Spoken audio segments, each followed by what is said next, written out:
This video is to show how you can just control the volume of your microphone in your Chromebook. Just go to the right button area, then click on the notification area.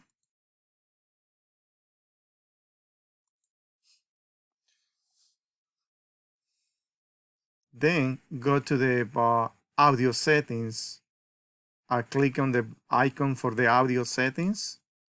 Then you're going to see your microphone. You have the headphone is going to show here in the audio settings. For your microphone, that you need to do is control this volume slider is 100% and is going to be too loud, your microphone. You can just go and just leave it with the 80%, then it's going to just be okay, or you can just go with the 50%.